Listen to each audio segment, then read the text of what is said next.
ஓம் சாந்தி. அவ்யக்த முரளி 21/1/1972. அவ்யக்த பாப்தாதா, மதுபன். நிரந்தர யோகி ஆவதற்கான சுலபமான விதி.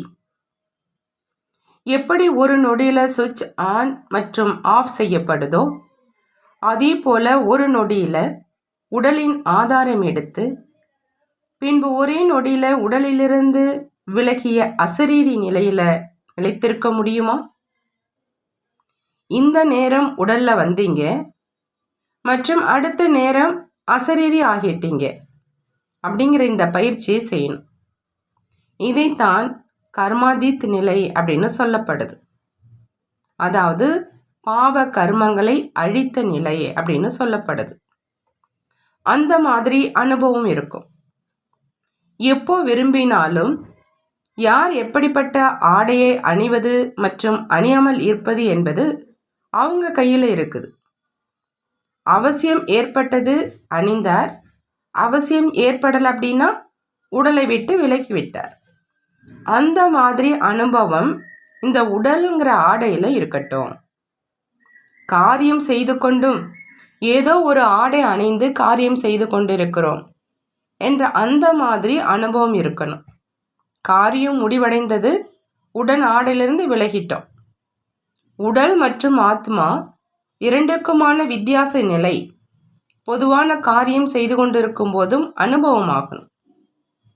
எப்படி ஏதாவது பயிற்சி ஏற்பட்டுடுது இல்லையா, அதுபோல் இருக்கணும்.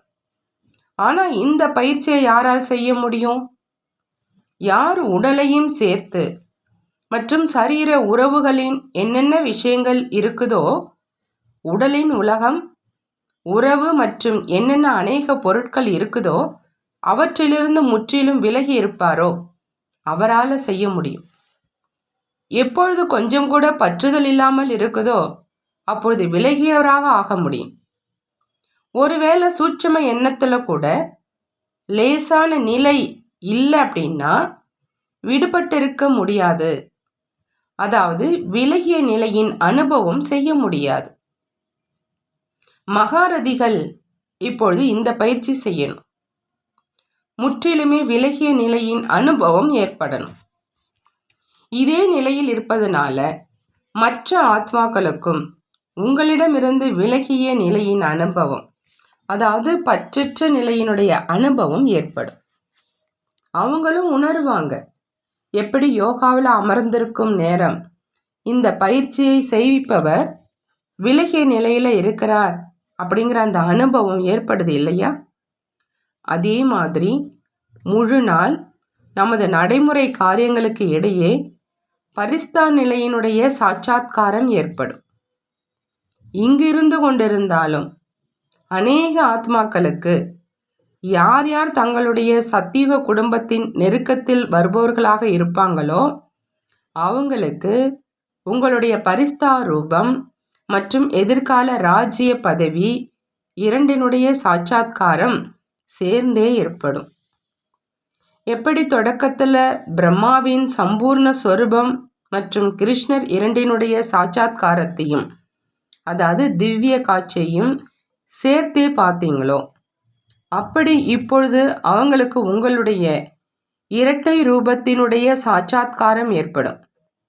வரிசை கிரமமாக இந்த விலகிய நிலையில் வந்து கொண்டே இருக்கீங்க அப்படின்னா உங்களுக்கும் இந்த இரட்டை சாட்சாத்காரம் ஏற்படும்.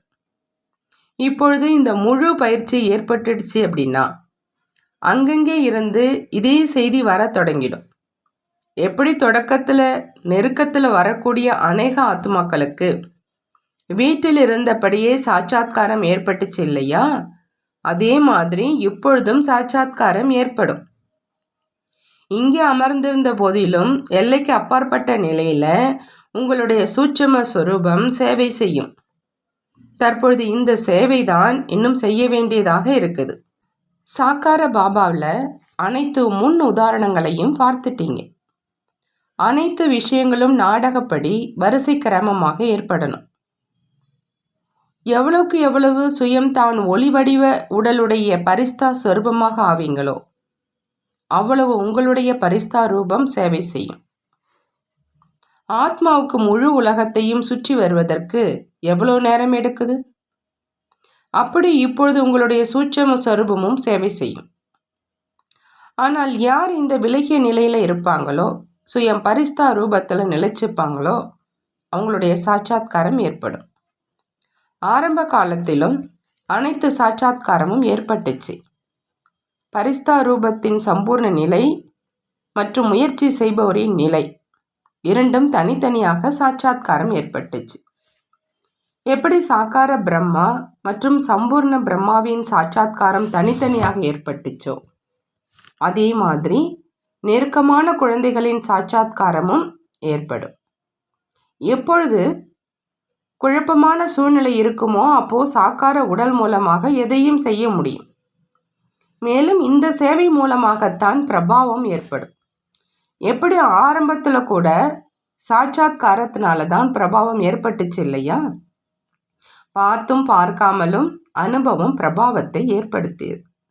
அதே போல கடைசியிலும் கூட இதே சேவைதான் நடக்கும். தன்னுடைய சம்பூர்ண சொரூபத்தின் சாட்சாத்காரம் தனக்கு தானாகவே ஏற்படுதா? இப்பொழுது சக்திகளை அழைப்பது ஆரம்பமாயிடுச்சு. இப்பொழுது பரமாத்மாவை குறைவாக அழைக்கிறாங்க. சக்திகளை அழைப்பது மிக வேகமாக தொடங்கிடுச்சு. எனவே இந்த மாதிரி பயிற்சி இடையிடையே செய்யணும். பழக்கம் ஏற்பட்டுட்டா பின்பு மிகுந்த ஆனந்தம் தானாகவே அனுபவமாகும்.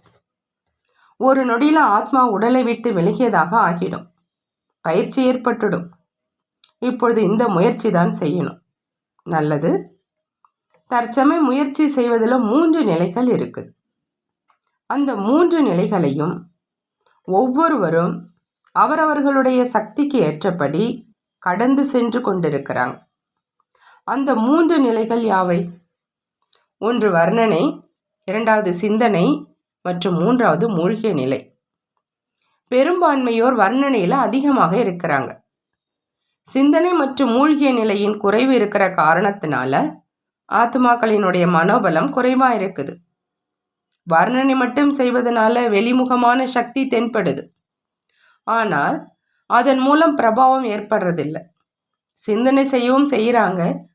ஆனால் உள்நோக்கு முகமாகி சிந்தனை செய்வது குறைவாக இருக்குது. பாயிண்ட்டுகளை சிந்திக்கிறாங்க. ஆனால் ஒவ்வொரு பாயிண்ட் மூலமாக சிந்தனை மற்றும் கடைந்தெடுப்பதனால சக்தி சொரூபமான வெண்ணெய் வெளியாகணும். அதன் மூலம் சக்தி அதிகரிக்கும். திட்டம் என்னவோ தீட்டுறாங்க. அதன் கூடவே அனைத்து சக்திகளின் ஒப்பனை என்ன இருக்க வேண்டுமோ அது இல்லை. ஏதாவது ஒரு பொருள் எவ்வளவுதான் விலை மதிக்க முடியாததாக இருந்தாலும் அதை ஒருவேளை அதனுடைய தரத்துக்கு ஏற்ற மாதிரி ரூபத்தில் அலங்கரித்து வைக்காட்டினா அந்த பொருளினுடைய மதிப்பு தெரிய வருவது கிடையாது. இதே முறையில் ஞானத்தினுடைய சிந்தனை என்னவோ ஓடுது. ஆனால் தன்னுள் ஒவ்வொரு ஞான துளியின் மூலமாக சக்தி என்ன நிரம்ப வேண்டுமோ அதை குறைவாக நிரப்புறீங்க. ஆகினால உழைப்பு அதிகம், ரிசல்ட் குறைவாக இருக்குது. மனதில் திட்டமிடுவதில் உற்சாகம் மிக அதிகமாக இருக்குது. ஆனால் நடைமுறை ரிசல்ட்டை பார்த்தோம் அப்படின்னா மனதில் அழியாத ஊக்கம் உற்சாகம் இருப்பதில்லை. ஒரே சீரான சக்தியில் என்ன நிலை இருக்கணுமோ அது இருக்கிறதில்லை. ஒவ்வொரு ஞான துளியையும் சிந்தனை செய்வதன் மூலமாக தன்னுடைய ஆத்மாவில் சக்தி எப்படி நிரப்பப்படுது அப்படிங்கிற இந்த அனுபவத்தை அறியாதவர்களாக இருக்கிறாங்க. ஆகையினால உள்நோக்கு முகமான நிலை அதீந்திரிய சுகத்தின் பிராப்தியை அனுபவம் செய்யறதில்லை. எதுவரை அதீந்திரிய சுகம் மற்றும் பிற பிராப்திகளின் உணர்வு இல்லையோ அதுவரை அற்ப காலத்தின் ஏதாவது பொருள் தன் பக்கம் அவசியம் ஈர்க்கத்தான் செய்யும். அப்படி தற்சமயம் சிந்தனை சக்தி மூலமாக ஆத்மாவில் அனைத்து சக்திகளையும் நிரப்புவது அவசியம். அப்பொழுதுதான் மூழ்கிய நிலை நினைவில் இருக்கும் மற்றும் தடையும் அகலும். எப்பொழுது ஆன்மீக நிலையின் சக்தி குறைந்திடுதோ அப்பொழுது தடைகள் வருகின்றன. தற்சமயம் சிவராத்திரியின் சேவைக்கு முன்பு தன்னுள்ள சக்திகளை நிரப்புவதற்கான வேகம் வேணும். யோகாவினுடைய நிகழ்ச்சிகளை வைக்கிறீங்க. ஆனால் யோகா மூலமாக சக்திகளை அனுபவம் செய்விப்பது அந்த மாதிரி வகுப்புகளினுடைய அவசியம் இப்பொழுது தேவைப்படுது. நடைமுறையில் தன்னுடைய நன்மைக்கான ஆதாரத்தினால மற்றவர்களுக்கு நன்மை கொடுக்கணும். வெளி சேவைகளின் திட்டத்தை மட்டும் யோசிக்கக்கூடாது. ஆனால் அனைத்து பக்கங்களிலும் முழுமையான பார்வை தேவையாக இருக்குது. பொறுப்பில் இருக்கிறவங்களுக்கு நம்முடைய இந்த பக்கத்தின் மலர் தோட்டம் எந்த விஷயத்தில் பலகீனமாக இருக்குது அப்படின்னு சிந்தனை ஓடணும். எந்த முறையிலாவது தன்னுடைய மலர் தோட்டத்தின் பலகீனங்கள் மீது கடுமையான பார்வை வைக்கணும். நேரம் செலவழித்து கூட பலகீனங்களை அழிக்கணும். சக்திகளின் பிரபாவத்தின் குறை ஏற்படுவதின் காரணமாக நடைமுறையில் அனைத்து விஷயங்களிலும் தொய்வு வந்துடுது. ஆகினால விநாசத்தின் ஏற்பாடுகள் கூட மிக வேகமாக ஆரம்பித்து பின்பு தொய்வடைந்து விடுகிறது. ஸ்தாபனையில் வேகம் இல்லை என்றால் விநாசத்தில் கூட வேகத்தை எப்படி அதிகரிக்க முடியும்? எப்படி தொடக்கத்தில் உங்களுக்கு சக்தி நிலையின் போதே எவ்வளவு இருந்தது? தன் மீது கடுமையான பார்வை இருந்தது. இந்த தடை என்பது ஒன்றுமே இல்லை, மாயா ஒன்றுமே இல்லை என்று எவ்வளவு கடுமையான போதை இருந்தது. ஆனால் தற்பொழுதோ தன் மீது மிகவும் கவனம் வைக்கணும். தன்னுடைய கர்மத்தின் விளைவுகளின் மீது கவனம் செலுத்தணும். நாடகப்படி வரிசை கிரமமானவராகவோ ஆகத்தான் வேண்டும். ஏதாவது காரணத்தினால் வரிசையின் கீழே போகத்தான் செய்யும். ஆனாலும் சக்தியை நிரப்பும் காரியத்தை செய்யணும். எப்படி சாக்கார பிரம்மபாபாவை பார்த்தீங்க? இந்த மாதிரி ஏதாவது ஒரு அலை வரும் பொழுது இரவு பகல் சக்தி கொடுப்பதற்கான விசேஷ சேவை, விசேஷ திட்டம் நடைபெற்று கொண்டிருந்தது. பலமற்ற ஆத்மாக்களுக்கு சக்தியை நிரப்புவதற்கான விசேஷ கவனம் இருந்தது. அதன் மூலம் அநேக ஆத்மாக்களுக்கு அனுபவமும் ஏற்பட்டுச்சு. இரவிலும் நேரத்தை ஒதுக்கி ஆத்மாக்களுக்கு சக்தி நிரப்பும் சேவை நடந்தது. நிரப்ப வேண்டும் என்றால் இப்பொழுது விசேஷமாக சக்தி கொடுப்பதற்கான சேவை செய்யணும்.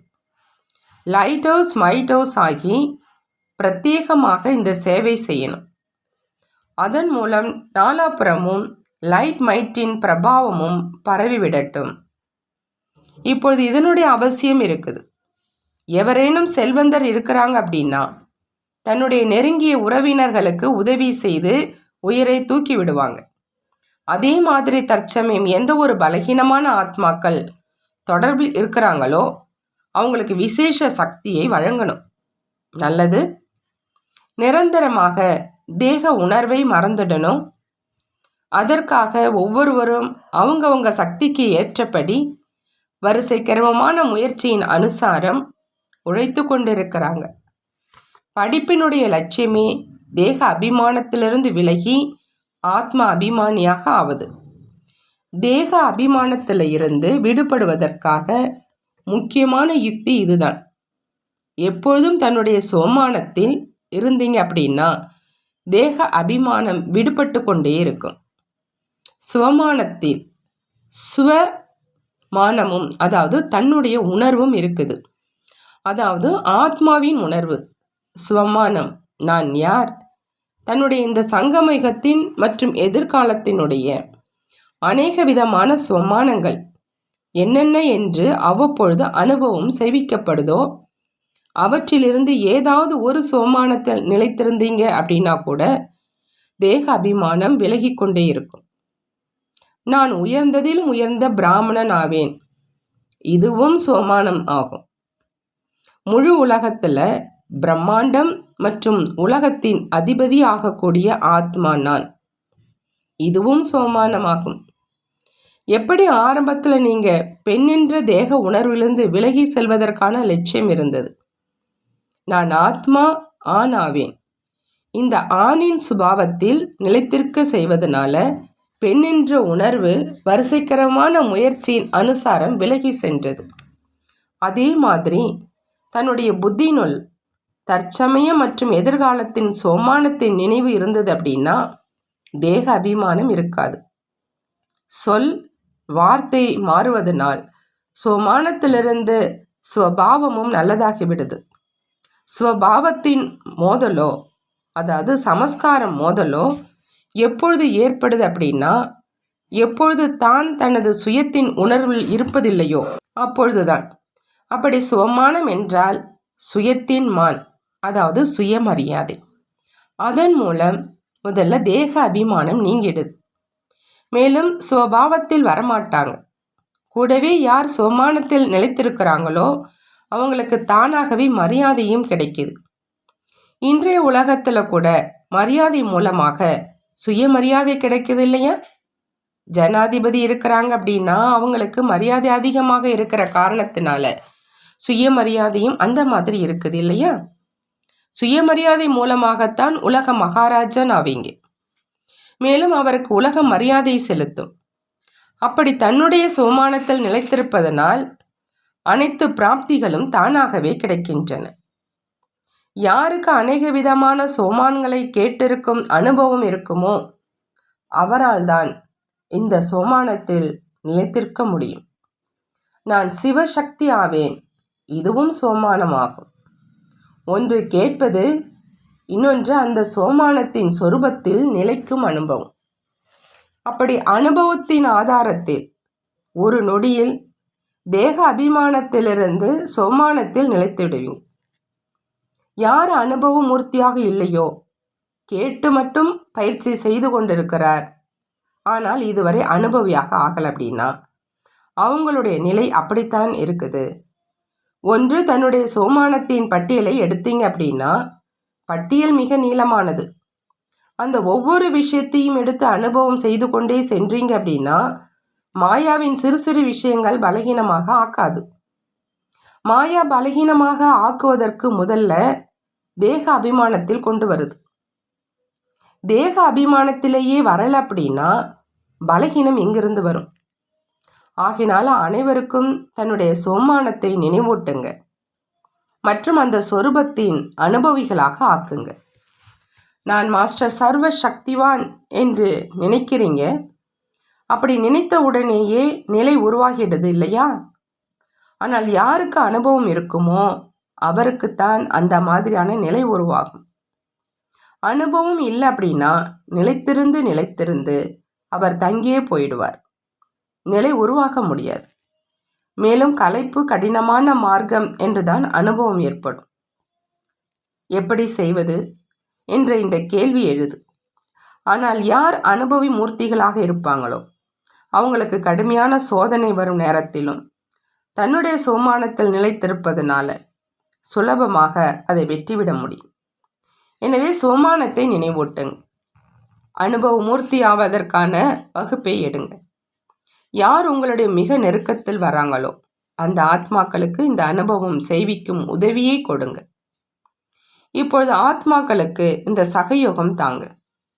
எப்படி சாக்கார பாபா மூலமாக அனுபவ மூர்த்தி ஆக்குவதற்கான சேவை நடந்து கொண்டே இருந்தது, அதே மாதிரி இப்போ உங்களுடைய நெருக்கத்தில் இருக்கும் ஆத்மாக்களுக்கு அவருடைய பலமற்ற நிலையை, பலகீனங்களை தன்னுடைய சக்திகளின் சகயோகத்தினால் அவர்களையும் அனுபவி மூர்த்திகளாக ஆக்குங்கள். எந்த ஆத்மாக்களுக்காக பொறுப்பாளர் ஆகியிருக்கீங்களோ அந்த ஆத்மாக்கள் சோமானத்தின் நிலையின் அனுபவிகளா என்று சோதனை செய்யுங்க. ஒருவேளை இல்லை அப்படின்னா அவர்களை ஆக்கணும், இந்த உழைப்பை செய்யணும். ஒருவேளை ராஜ்யத்தின் நெருங்கிய உறவில் வரும் ஆத்மாக்களே பலகீனமாக இருக்கிறாங்க அப்படின்னா பிரஜைகள் என்னவாக இருப்பாங்க? அந்த மாதிரி பலகீனமான ஆத்மாக்கள் சம்பந்தத்தில் வர முடியாது. இப்பொழுது உங்களுடைய ராஜ்யத்தை விரைவாக தயார் செய்யுங்க. பிற்காலத்தில் வரும் பிரஜைகளோ விரைவில் உருவாகிடுவாங்க. ஆனால் யார் ராஜ்யத்தின் சம்பந்தத்தில் நெருக்கத்தில் வரக்கூடியவங்க அவங்களை இந்த மாதிரி ஆக்கணும் இல்லையா? இந்த மாதிரியான கவனத்தை ஒவ்வொரு இடத்திலும் பொறுப்பாளராகியிருக்கும் உயர்ந்த ஆத்மாக்களுக்கு கொடுக்கணும். உங்களுடைய நெருக்கத்தில் வரும் எந்த ஒரு ஆத்மாவும் இந்த நிலையிலிருந்து வஞ்சிக்கப்பட்டவராக இருக்கக்கூடாது. இந்த கவனம் வைக்கணும். தானே தன்னுள் ஒருவேளை ஏதாவது சக்தியின் அனுபவம் செய்யல அப்படின்னா மற்றவங்களுக்கு என்ன சக்தி கொடுக்க முடியும்? எந்த ஆத்மாக்கள் விரும்புகிறாங்க, நெருக்கத்தில் வராங்க, நேரம் கொடுக்குறாங்க, சகயோகி ஆகியிருக்கிறாங்க, அந்த மாதிரியான ஆத்மாக்களுக்கு இப்பொழுது தாய் தந்தை மூலமாகவோ பாலனை கிடைக்க முடியாது. ஆகையினால பொறுப்பில் இருக்கும் அனுபவி மூர்த்திகள் மூலமாக மட்டுமே இந்த பாலனை கிடைக்கக்கூடும். ஒருவேளை இந்த சோதனையை வைச்சிங்க அப்படின்னா எத்தனை ஆத்மாக்கள் அந்த மாதிரி சக்திசாலியானவர்களாக வெளிப்படுவாங்க, அரை பங்கு வெளியாவாங்க. யார் நேரடி பாலனை எடுத்திருக்கிறாங்களோ அவர்களிடம் அனுபவங்களின் சாறு நிரம்பி இருக்குது. மற்றவர்களுக்கு இந்த பாலனை கொடுப்பது அவசியம் அப்படின்னா ஒவ்வொரு டீச்சரும் கவனத்தை தன்னுடைய வகுப்பின் மீது வைக்கணும். நல்லது. ஓம் சாந்தி. நன்றி பாபா. நன்றி.